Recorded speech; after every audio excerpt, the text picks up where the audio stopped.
Bienvenidos a la serie Enséñanos a orar, una serie de enseñanzas acerca del Padre Nuestro, como la oración modelo del Señor Jesús. Hoy vamos a presentar la sesión número 3, que va a ser una introducción al Padre Nuestro. Vamos a comenzar con esta breve definición del Padre Nuestro, del diccionario Lexham.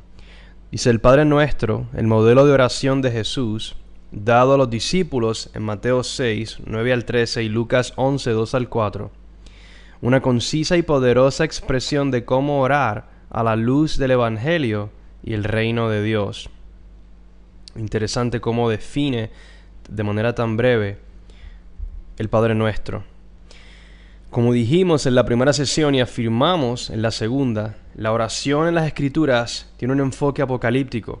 Como también dijimos, lo apocalíptico es simplemente aquello que se trata del día del Señor, ese periodo culminante de la historia, cuando el Señor vendrá del cielo en las nubes con poder y gran gloria, como vemos en Mateo 24, 29 al 31. En ese tiempo Él salvará a su pueblo y destruirá a sus enemigos, al resucitar a los muertos y establecer su reino, el reino de Israel. En consecuencia, esa esperanza apocalíptica es una esperanza israelocéntrica. En otras palabras, será el cumplimiento final de las promesas hechas por Dios a la nación de Israel, particularmente a los padres de la nación, Abraham, Isaac y Jacob. Es importante decir que nuestra intención no es para nada exaltar a la nación de Israel por ser Israel.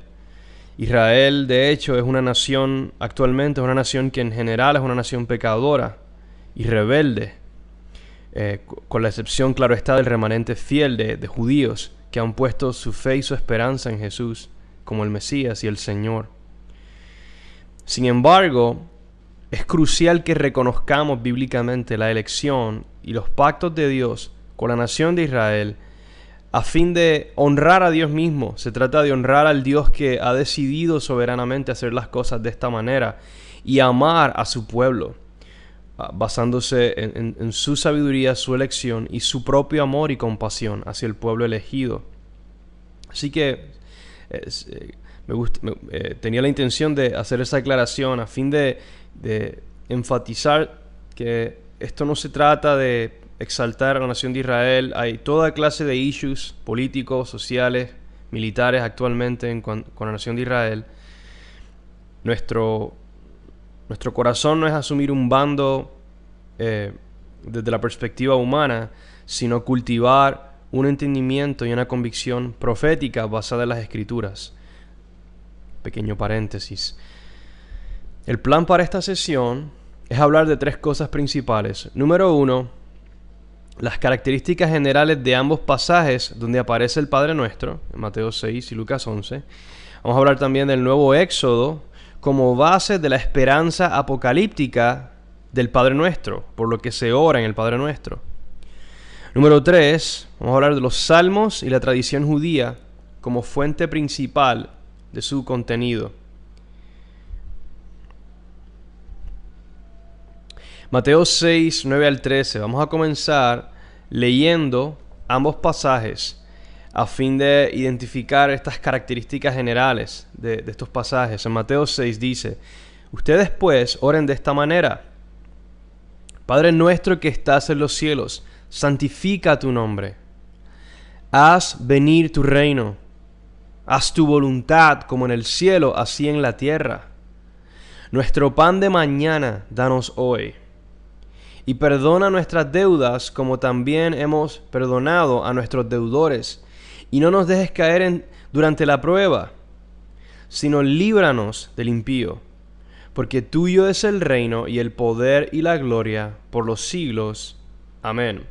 De seguro han notado unas diferencias que hay en la manera en que he presentado el lenguaje o las frases de este pasaje en Mateo 6 y también en Lucas 11, es distinto a la mayoría de las traducciones normales. No creo que son diferencias muy marcadas, Sin embargo, en las próximas sesiones, cuando hablemos específicamente de cada frase, cada petición, yo voy a explicar por qué yo lo he presentado de esta manera. Pero por ahora, pues simplemente veámoslo así. Lucas 11, vamos a leer también esta, es muy similar, pero diferente a la vez. Dice, y él les dijo, cuando oren, digan, Padre, santifica tu nombre, haz venir tu reino. Danos hoy el pan de mañana, y perdona nuestros pecados, porque también nosotros perdonamos a todos los que nos deben. Y no nos dejes caer durante la prueba. Vamos a comparar estos pasajes. Mateo 6, Lucas 11. Por un lado, la primera frase de Mateo es más larga que la primera de Lucas. Mateo incluye la frase Padre nuestro que estás en los cielos, mientras que Lucas solamente dice Padre. Santifica tu nombre es la misma, haz venir tu reino es igual.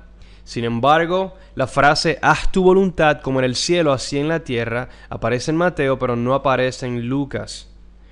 La próxima frase, el pan nuestro de mañana, danos hoy, es la misma en ambos pasajes. La próxima es casi igual. La única diferencia es que Mateo utiliza la palabra deudas, mientras que Lucas utiliza la palabra pecados. Pero es prácticamente lo mismo. La próxima frase inicialmente es igual, pero luego Mateo añade la frase, sino líbranos del impío. Así que podemos ver que hay una correlación entre la prueba o la tentación, como se traduce comúnmente, y el impío o el mal o el malo. Por último, la frase final solo aparece en Mateo, tuyo es el reino, el poder y la gloria por los siglos, amén, pero no aparece en Lucas.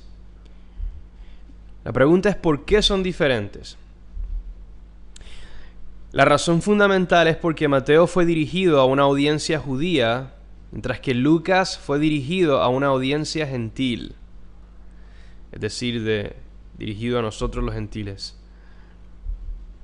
Continuando, el hecho de que Mateo fue dirigido a una audiencia judía es evidente al considerar el contexto del pasaje donde Jesús dice, Mateo 6, verso 7, y al orar no usen ustedes repeticiones sin sentido como los gentiles, porque ellos se imaginan que serán oídos por su palabrería.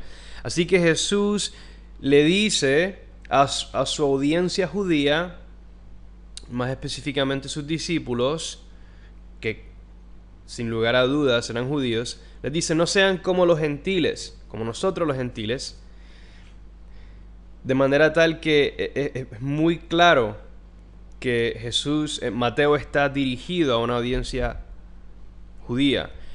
Vamos a leer esta cita de Casey Hanson.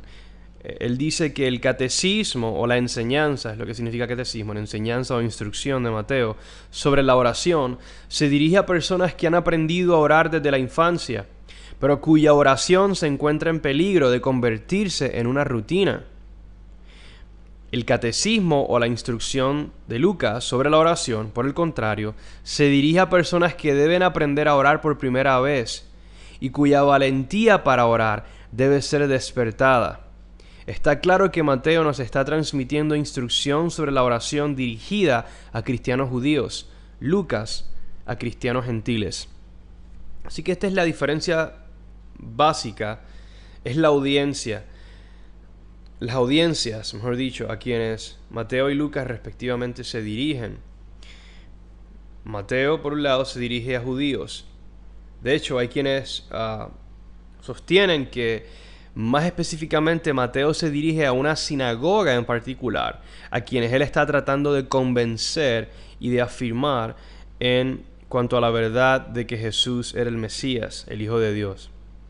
Por otro lado, Lucas, que de hecho es el autor del Evangelio de Lucas, así como el libro de Hechos, él se dirige a gentiles, porque sabemos que específicamente en el libro de Hechos, lo que comienza en Jerusalén continúa hacia Judea, Samaria, luego comienza a extenderse hasta los confines de la tierra, llegando primero a los judíos en la dispersión, sus sinagogas, pero luego a los gentiles, particularmente por medio del apóstol Pablo. Y en última instancia, Lucas se dirige a esta audiencia por diversas razones que no vamos a hablar ahora, pero que es importante conocer. Pero hay otras diferencias también, otras razones por las que son diferentes. Aquí J.C. Kuo, en el diccionario Lexham, también nos dice que las diferencias también pudieran estar presentes porque Jesús enseñó la oración en múltiples ocasiones. Morris sostiene que si Jesús quiso seriamente que esta fuera una forma que se utilizara palabra por palabra o como un modelo, es muy poco probable que la hubiera enseñado solo una vez. Por eso podemos estar seguros de que la ocasión que nos presenta Mateo 6 y la ocasión que nos presenta Lucas 11 fueron dos momentos distintos, dos ocasiones distintas. Y se hace evidente porque Mateo 6, el Sermón del Monte, Jesús está dirigiendo a una multitud en esta circunstancia específica, mientras que en Lucas 11 Jesús se encontraba orando y sus discípulos le preguntan directamente. Así que es evidente que fueron dos momentos distintos. También Box sugiere que el hecho de que tenemos dos versiones de la oración enfatiza otro punto.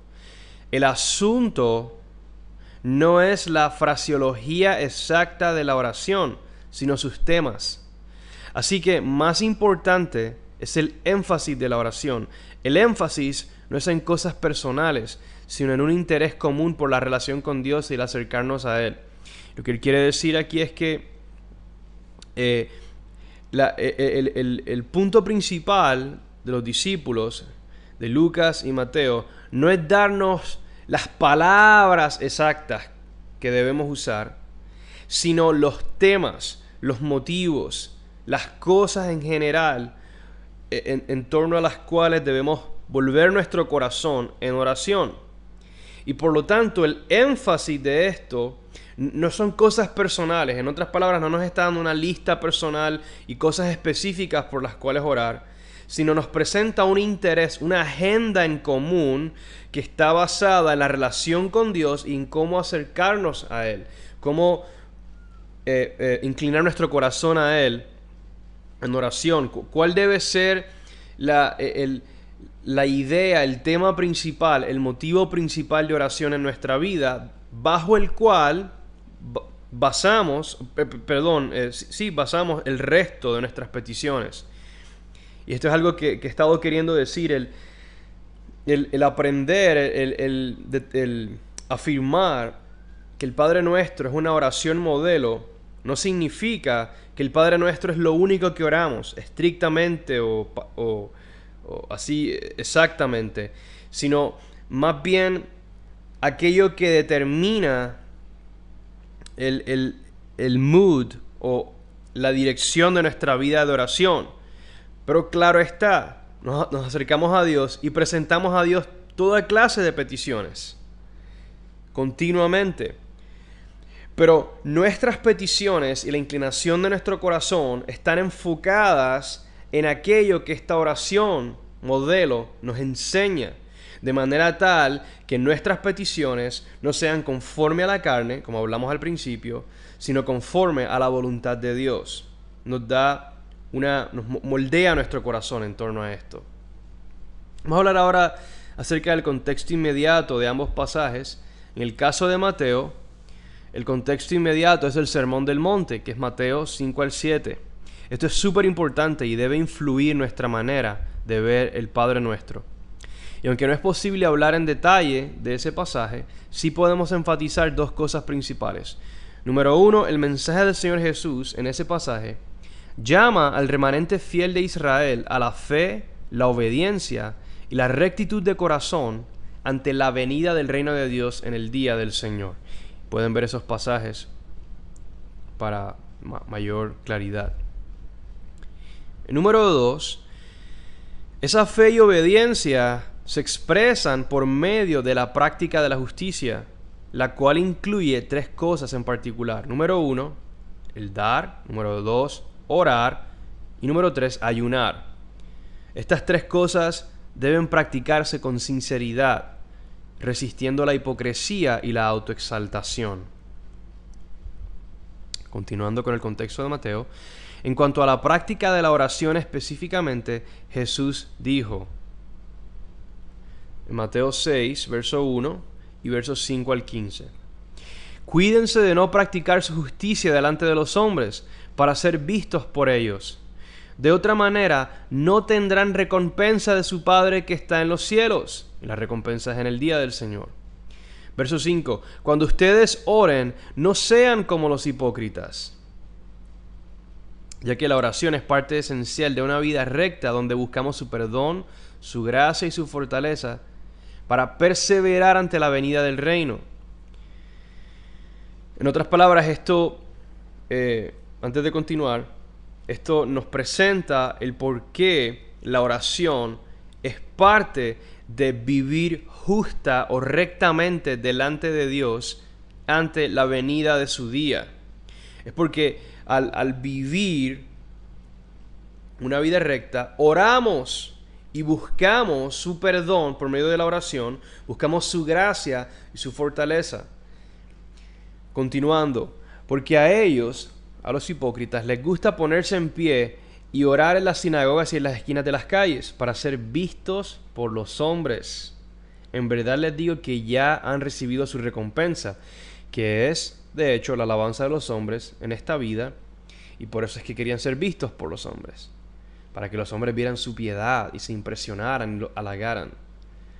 Verso 6. Pero tú, en contraste, cuando ores, entra en tu aposento, y cuando hayas cerrado la puerta, ora a tu Padre que está en secreto, y tu Padre que ve en lo secreto, en contraste con los hombres que ahí no te ven, te recompensará. Y al orar, no usen ustedes repeticiones sin sentido, como los gentiles, porque ellos se imaginan que serán oídos por su palabrería.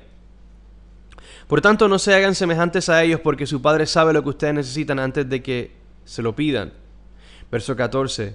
Porque si ustedes perdonan a los hombres sus transgresiones, también su Padre Celestial les perdonará a ustedes. Pero si no perdonan a los hombres, tampoco su Padre les perdonará a ustedes sus transgresiones. Varias cosas que quiero mencionar de lo que acabamos de leer. Primero, Jesús ataca la hipocresía como una actitud, una condición del corazón que debemos evitar, que debemos resistir en nosotros.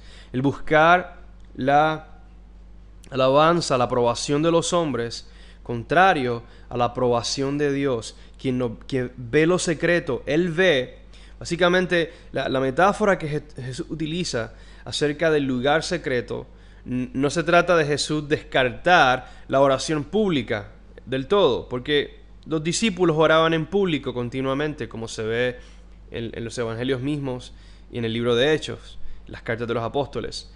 Jesús más bien se refiere al lugar secreto como el lugar donde solamente el Padre ve.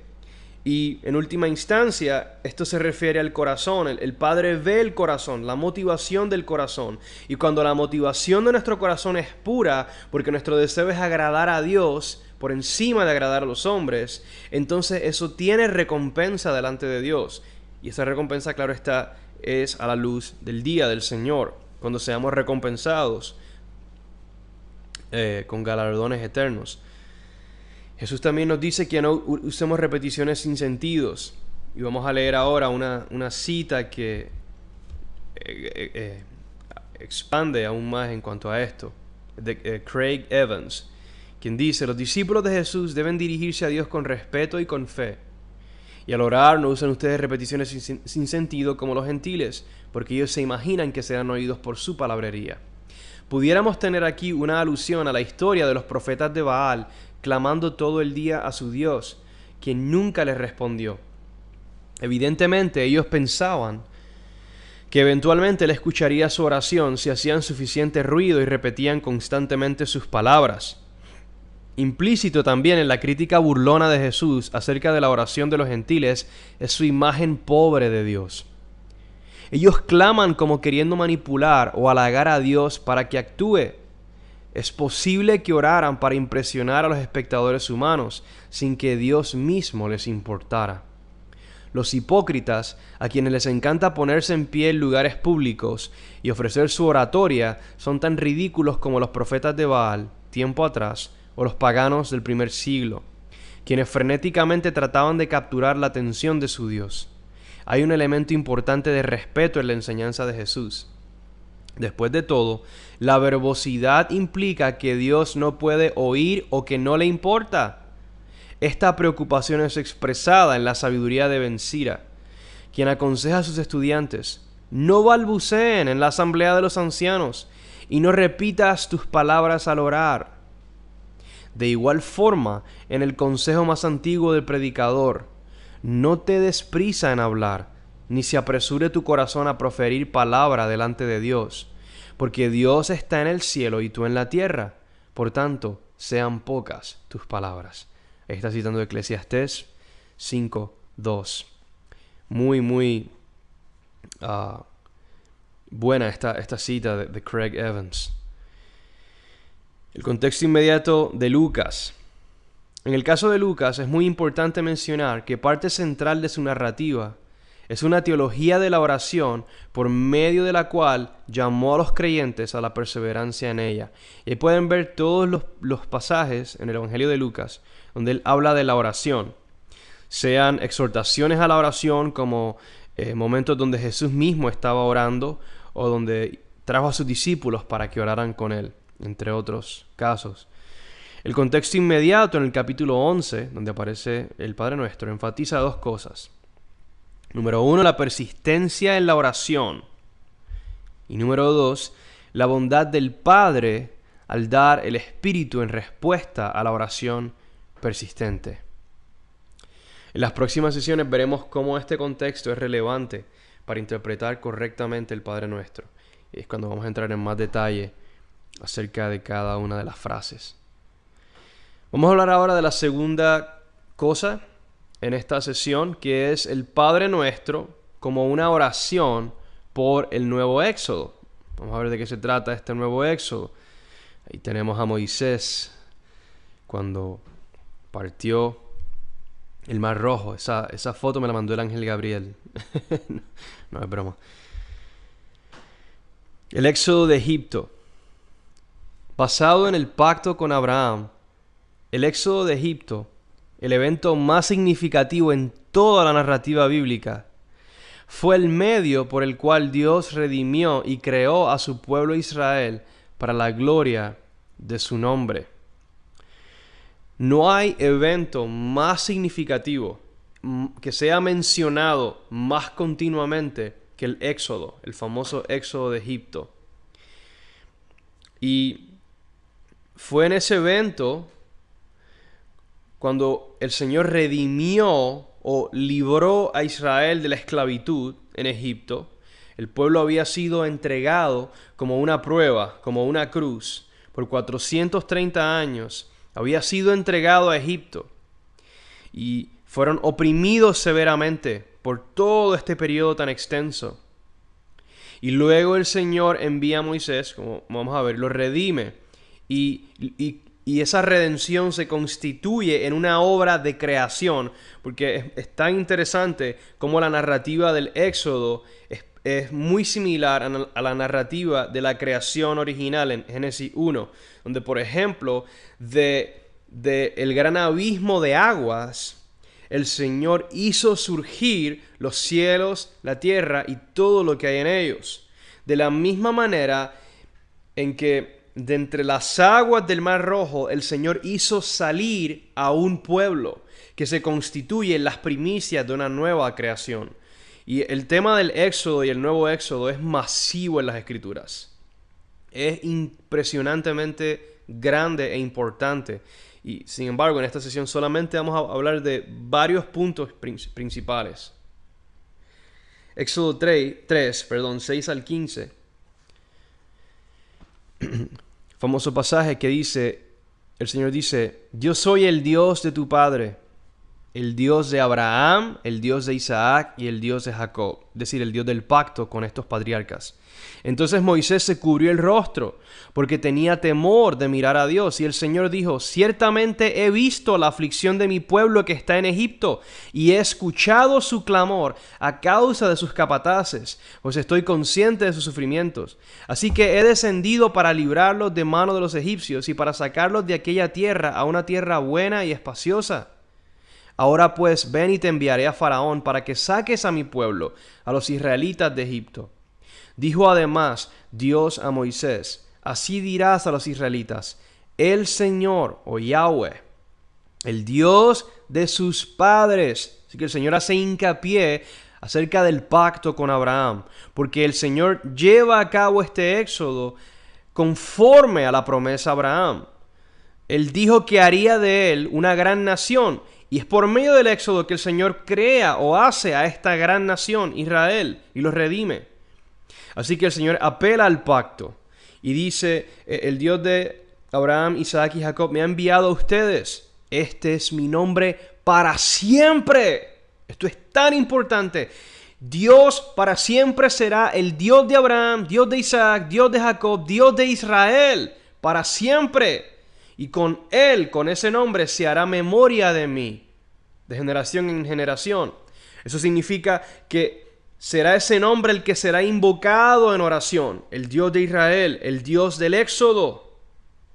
Tan importante, hermanos. La Biblia es un libro judío. El libro, los oráculos que le fueron confiados al pueblo de Israel. Y nosotros como gentiles tenemos que tener la humildad de reconocer eso y acercarnos, leer, interpretar ese libro con eso en mente continuamente. Continuando, en 2 Samuel 7, 22 al 24, dice, este es David hablando, dice: oh Señor Dios, por eso tú eres grande, pues no hay nadie como tú, ni hay Dios fuera de ti, conforme a todo lo que hemos oído con nuestros oídos. ¿Y qué otra nación en la tierra es como tu pueblo Israel, al cual viniste a redimir para ti como pueblo, a fin de darte un nombre, y hacer grandes cosas a su favor, y cosas portentosas para tu tierra, ante tu pueblo que rescataste para ti de Egipto, de naciones y de sus dioses? Pues tú has establecido para ti a tu pueblo Israel como pueblo tuyo para siempre. Para siempre. Para siempre. Y tú, Señor, has venido a ser su Dios.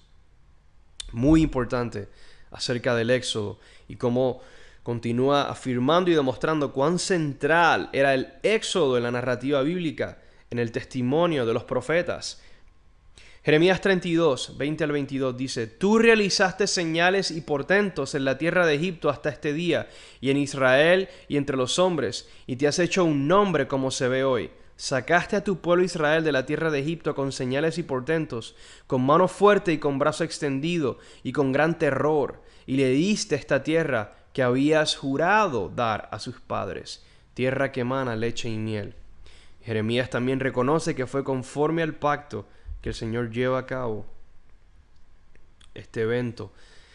Salmos 114, versos 1 al 3. Cuando Israel salió de Egipto, la casa de Jacob de entre un pueblo de lengua extraña, Judá vino a ser su santuario, Israel su dominio.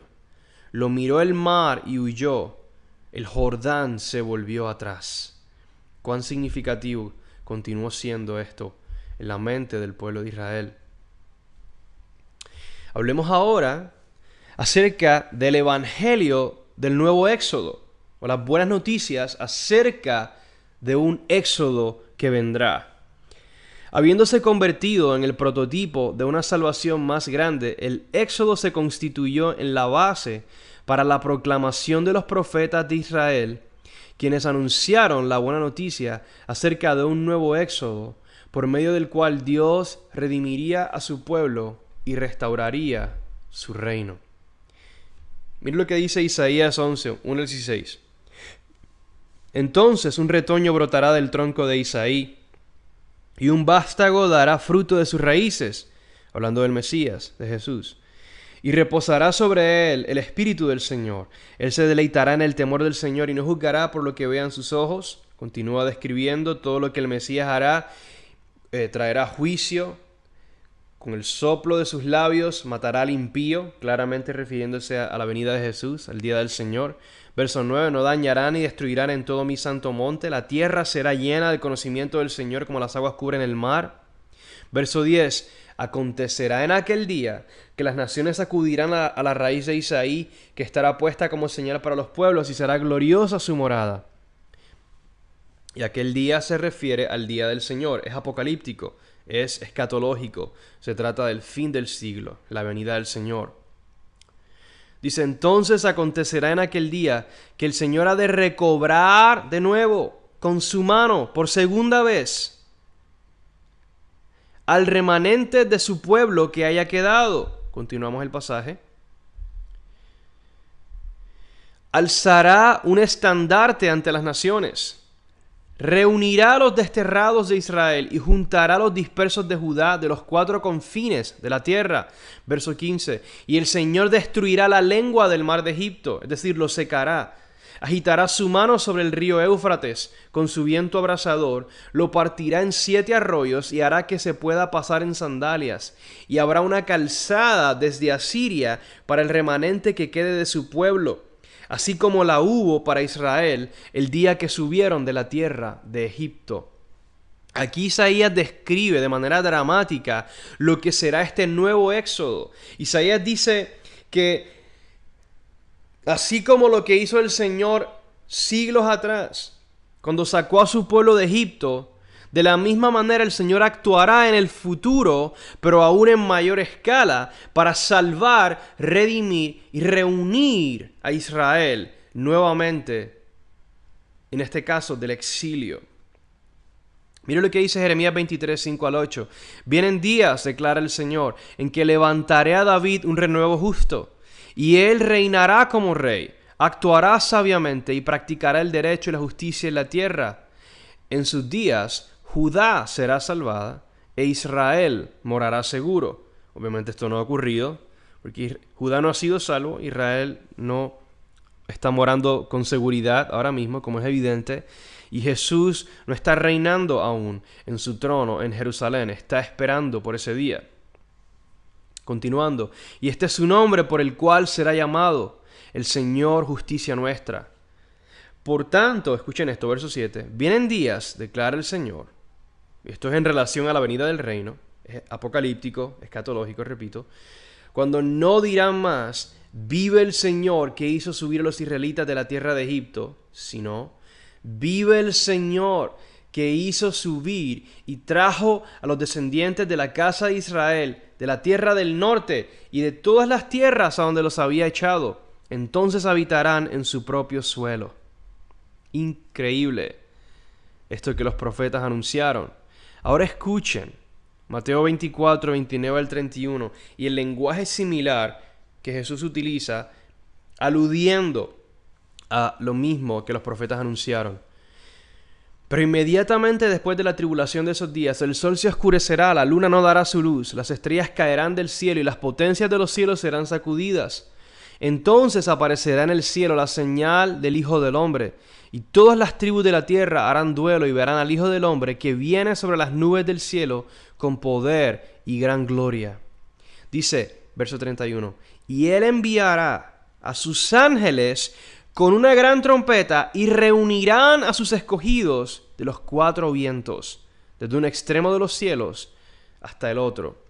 Así que el famoso rapto, como se le ha llamado, no es sino la reunión o el recogido, la recolección de los dispersos de Israel, el remanente fiel, que será reunido de entre los 4 vientos, desde los 4 extremos de la tierra y de los cielos, y serán reunidos en Jerusalén, en Sión. Los profetas hablaron de esto una y otra vez, y los apóstoles, incluyendo a Jesús mismo, testificaron acerca de esto, como vemos aquí. Lucas 22, 14 al 16. Jesús está celebrando la Pascua con sus discípulos, y la Pascua, claro está, fue el evento central del éxodo en Egipto. Y en este caso Jesús la celebra con sus discípulos, proclamando el nuevo éxodo, y dice que Él no volverá a comerla hasta que se cumpla en el reino de Dios. Porque el cumplimiento de la Pascua y todo lo que eso implica, en otras palabras, el nuevo éxodo, la misma redención y liberación, salvación que ocurrió después de la Pascua primera, todo eso tendrá cumplimiento final en el día del Señor, cuando venga el reino. Y por lo tanto, cuando nosotros celebramos la famosa cena del Señor, o la Pascua del Señor, estamos proclamando, estamos anticipando y dando testimonio de la certeza de ese nuevo éxodo, esa redención que viene, de la cual aún nosotros los gentiles participaremos, como veremos más adelante. Continuando con este evangelio del nuevo éxodo, en 1 Corintios 5, 7 al 8, Pablo dice que aún Cristo, nuestra Pascua, ha sido sacrificado y que por lo tanto, así como la fiesta de los panes sin levadura se celebraba en conjunto con la Pascua, nosotros nos consagremos como panes sin levadura, sin corrupción, sin inmoralidad, sin hipocresía, con sinceridad y verdad. Por lo tanto, vemos cómo este evangelio, estas buenas noticias acerca de la Pascua, nos dan una fuente de motivación, nos dan perspectiva para santificarnos, para vivir como es digno de esa salvación, como es digno de ese evangelio. Y es la lógica simple, la exhortación simple de los apóstoles. Los apóstoles no estaban asumiendo que la redención relacionada a la Pascua se había cumplido. Ellos simplemente afirmaban que sí, el sacrificio pascual había sido llevado a cabo, pero la redención para la cual ese sacrificio proveía era futura, era escatológica, como vimos que Jesús dijo en Lucas 24. Y Pablo llama a los creyentes aquí a que nos consagremos a la luz de esa redención. Apocalipsis, de hecho, el libro entero de Apocalipsis describe en detalle cómo se va a llevar a cabo esa redención, esa salvación en el día del Señor. Y este pasaje, el capítulo 5, versos 5 al 10, es muy importante. Nos da una perspectiva acerca de esto. Cuando dice que el león de la tribu de Judá, la raíz de David, ha vencido para abrir el libro y sus 7 sellos. Entonces Juan mira, ve toda la escena y ve a un cordero de pie como inmolado, con 7 cuernos, son los 7 espíritus de Dios, enviados por toda la tierra. Y este cordero evidentemente es el cordero pascual del nuevo éxodo. Y es tan significativo porque de hecho las plagas que el libro de Apocalipsis describe son muy similares a las plagas que vemos en el libro de Éxodo que el Señor derramó sobre Egipto. Y ustedes pueden verlo por sí mismos, pueden leer esos pasajes. Pero por lo tanto, aún más la identidad del Cordero demuestra cómo lo que el libro de Apocalipsis describe es este nuevo Éxodo. El verso 9 dice, y cantaban un cántico nuevo, que es de hecho la canción del nuevo Éxodo, diciendo, digno eres de tomar el libro y de abrir sus sellos, porque tú fuiste inmolado y con tu sangre compraste para Dios a gente de toda tribu, lengua, pueblo y nación, y los has hecho un reino y sacerdotes para nuestro Dios y reinarán sobre la tierra. Amados hermanos, qué poderoso es que el Señor no solo a Israel, sino a nosotros gentiles, gente de tribus, lenguas, pueblos y naciones, nos ha hecho partícipes de esta redención y nos concederá una herencia cuando su pueblo sea reunido en el contexto de ese nuevo éxodo a fin de reinar sobre la tierra en el siglo venidero. La esperanza judía por un nuevo éxodo. Es por eso que el Padre Nuestro está profundamente arraigado en esa esperanza apocalíptica del pueblo judío. Mire lo que dice esta cita de Brandt Petre. Dice, la antigua esperanza judía por un nuevo éxodo es en efecto una clave muy importante para entender lo que Jesús mismo quiso decir cuando le enseñó el Padre Nuestro a sus discípulos.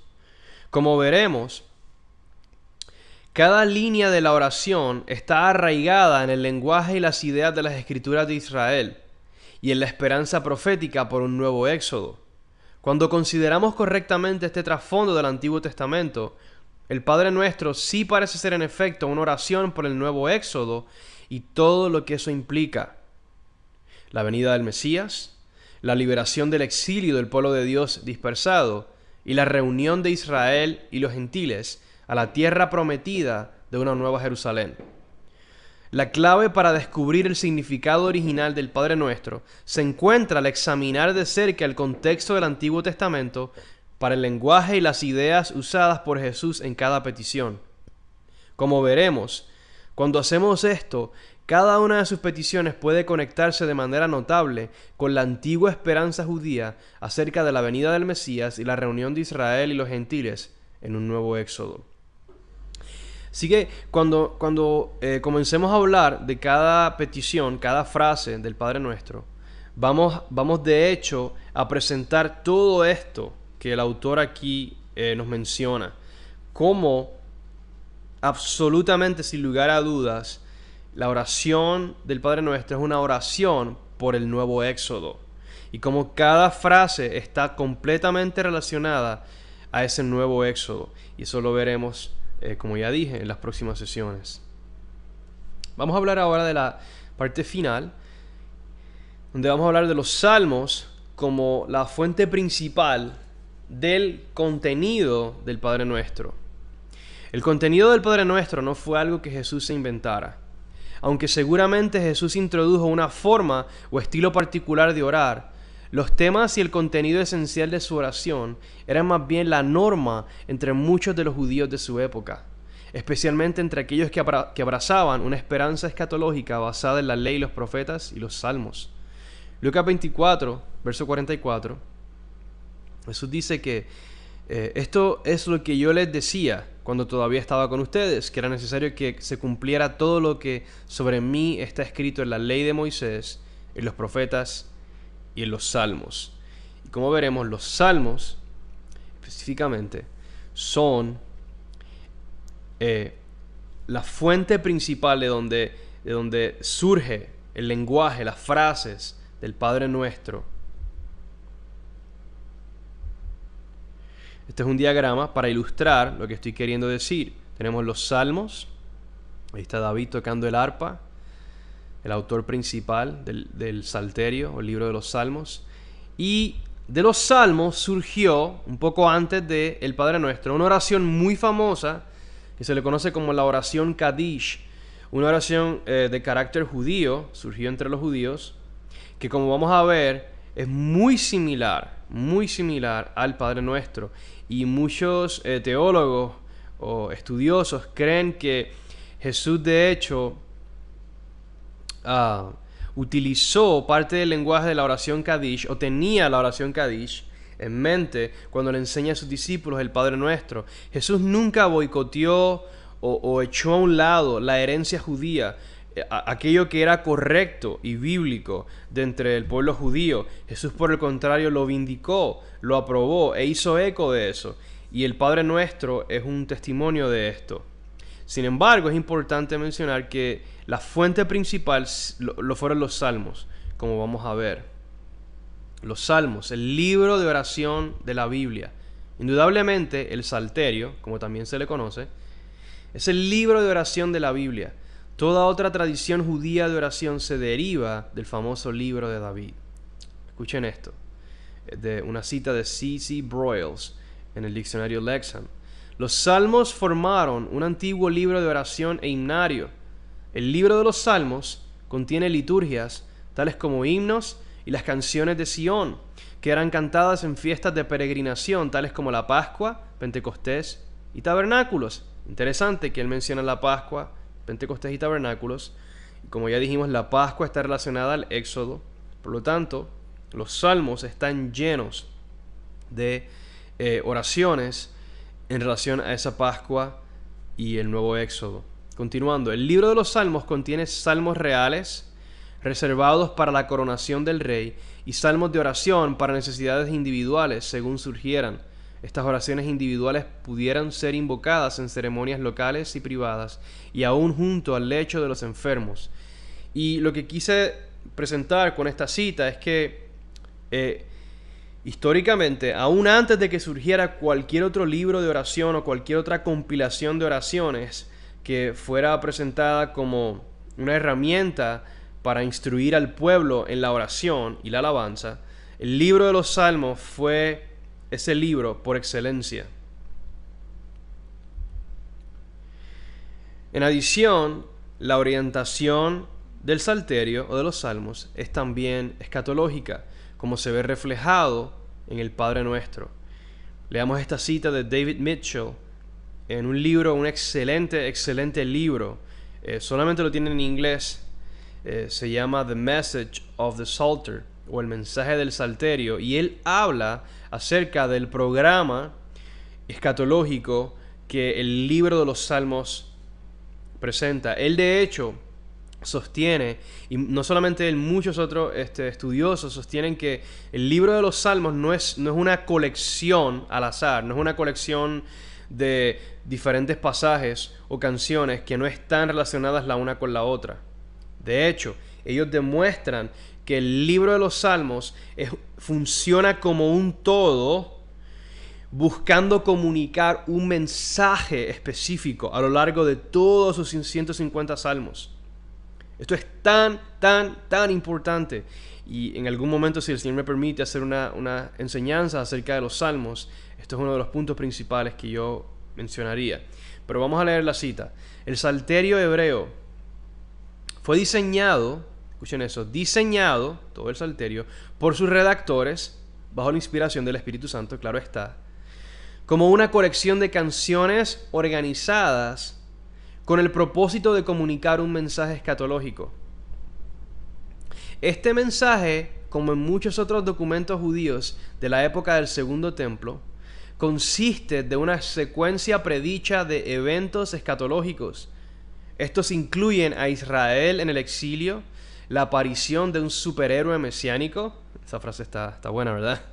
La reunión de Israel, el ataque de las naciones, el sufrimiento del héroe, la dispersión de Israel en el desierto, su recolección y posterior prueba, la aparición de un superhéroe de los cielos para rescatarlos, el establecimiento de su Malkut, que es la palabra hebrea para reino, desde Sion, la prosperidad de Israel y el homenaje de las naciones. Vamos a desempacar algunas de las frases. Primero, los salmos o el Salterio son un libro, es un libro redactado por hombres que lo hicieron bajo la inspiración del Espíritu Santo.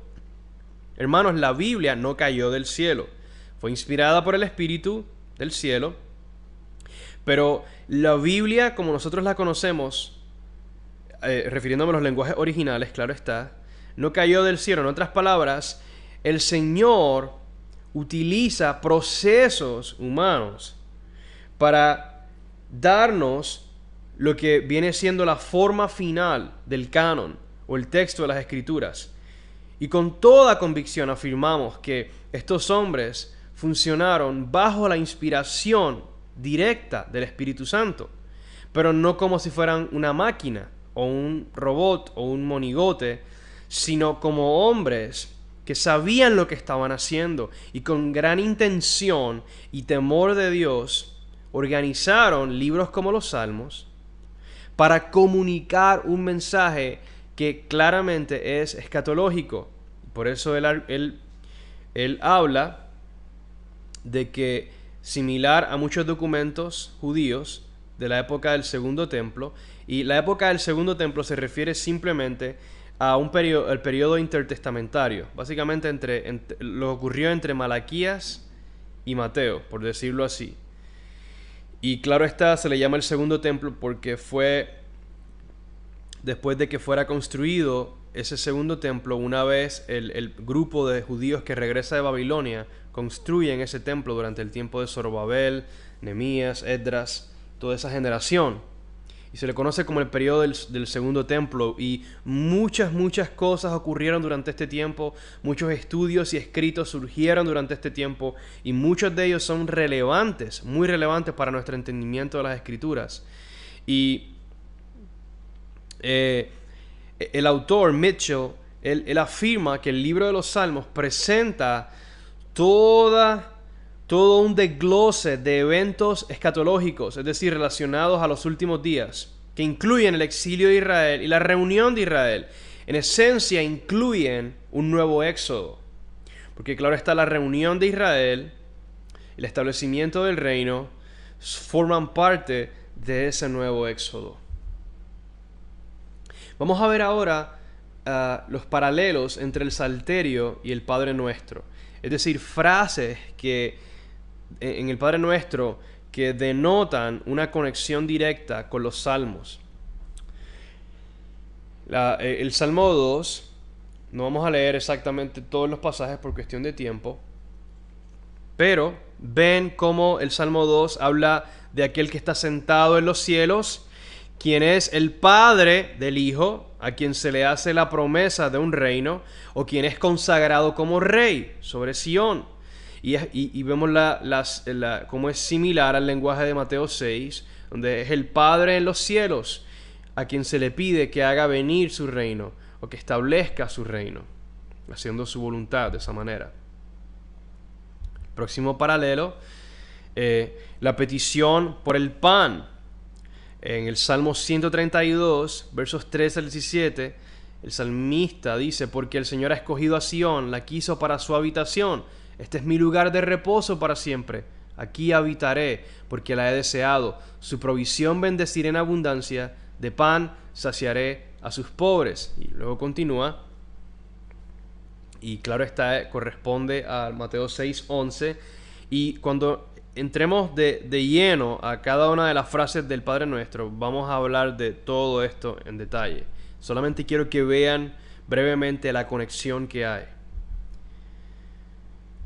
Continuando, la petición por el perdón de nuestros pecados, vemos en el Salmo 79, verso 9, cómo el salmista pide que el Señor perdone nuestros pecados, el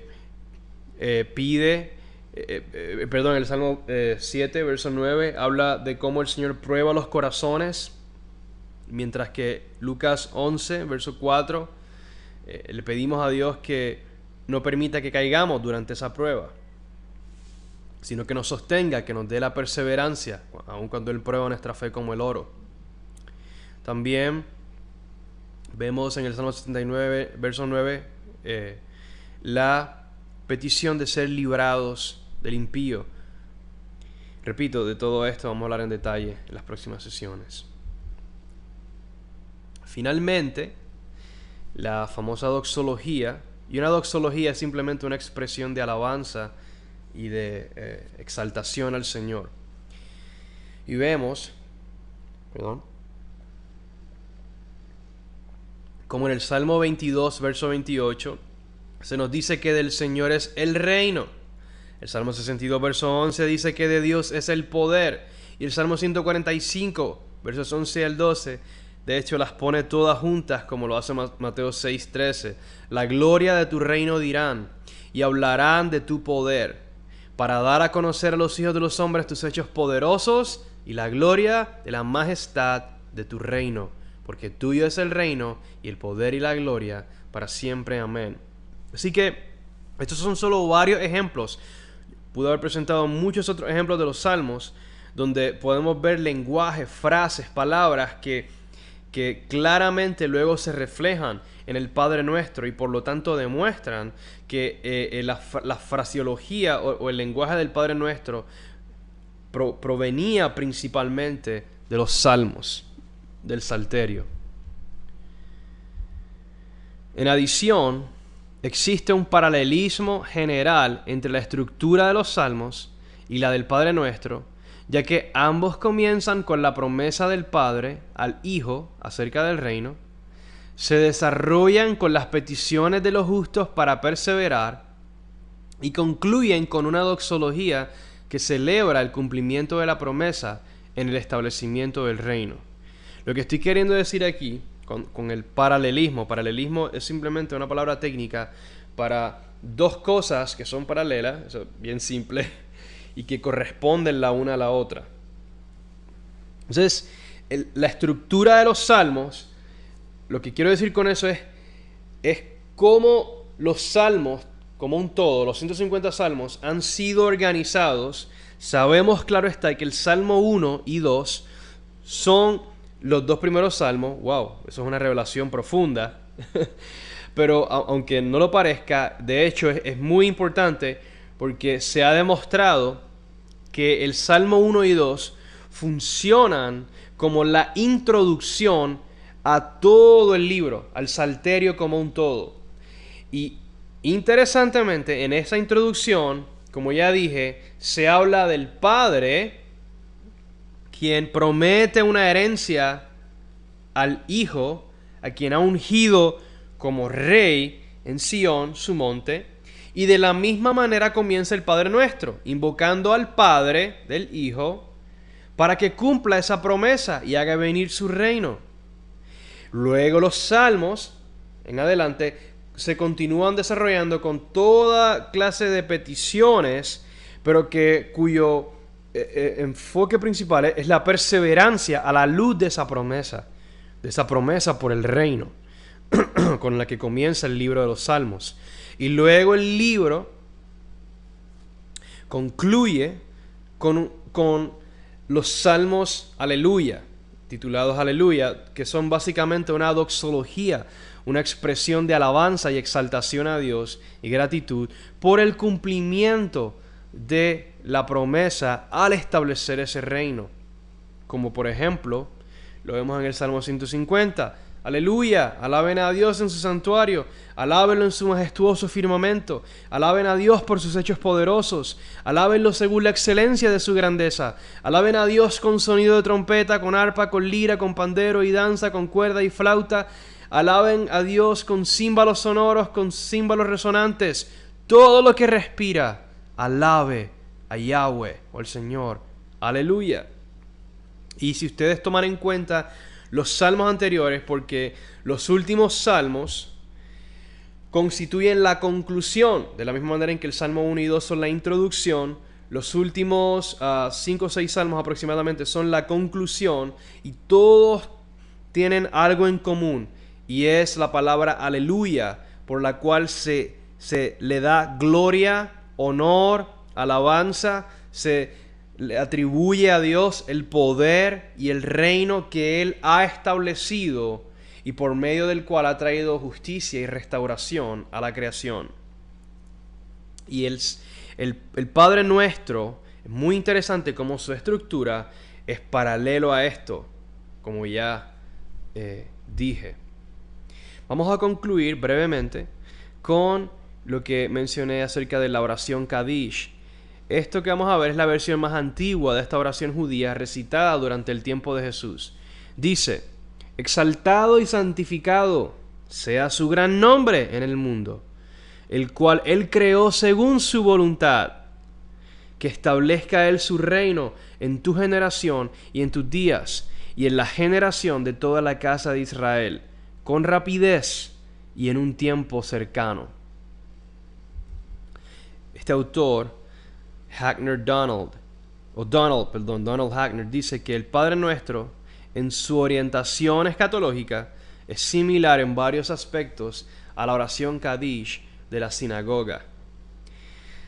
Así que lo que quise decir con esto, como dije un momento atrás, es que Jesús no se desvía, no rechaza del todo aquello que se había convertido en tradición y práctica común entre los judíos en cuanto a la oración, sino que afirma aquello, repito, que era legítimo bíblicamente hablando. Jesús no lo descarta, sino que lo afirma y da testimonio de eso. Y el Padre Nuestro es un reflejo de esto, como vemos en el lenguaje aquí de la oración Kadish, que es tan similar al Padre Nuestro. Para concluir, el propósito principal de una oración modelo era, y sigue siendo, proveerle al discípulo un estándar correcto que le ayude a desarrollar un corazón lleno de fe, al tomar en cuenta lo que la oración promete, un entendimiento bíblico y lenguaje apropiado al orar, mientras que le sirve como plataforma de lanzamiento a fin de expresar su devoción a Dios de manera espontánea. Así que el propósito de una oración modelo, como el Padre Nuestro, y aún mi intención con esta enseñanza acerca del Padre Nuestro, no es insistir que tomemos el Padre Nuestro como un rezo que hagamos mecánicamente y ya, y como lo único que podemos orar. No, en lo más mínimo, para nada. El punto es afirmar el beneficio que una oración modelo provee en cuanto al discipulado, al instruir el corazón, al darnos perspectiva y al darnos lenguaje para poder orar correctamente. Pero ese lenguaje, esa perspectiva, simplemente se convierte en una base, una plataforma que nos catapulta, nos lanza en la oración. Agarramos el Padre Nuestro y decimos: Padre Nuestro, Abba, que estás en los cielos, Señor, en tu trono alto y sublime, rodeado de ángeles, y lo podemos conectar a tantos pasajes que aluden, que están relacionados a lo mismo, y así expandimos nuestro lenguaje de oración, expandimos nuestro corazón en la fe. Ese es el propósito de una oración modelo. Garantizamos el discipulado, la corrección que es tan necesaria, como yo dije varias sesiones atrás. Es necesario cultivar ese entendimiento, pero ese entendimiento a su vez fortalece nuestro corazón en la fe y nos impulsa a orar. Así que esta ha sido la sesión 3 de la serie Enséñanos a orar.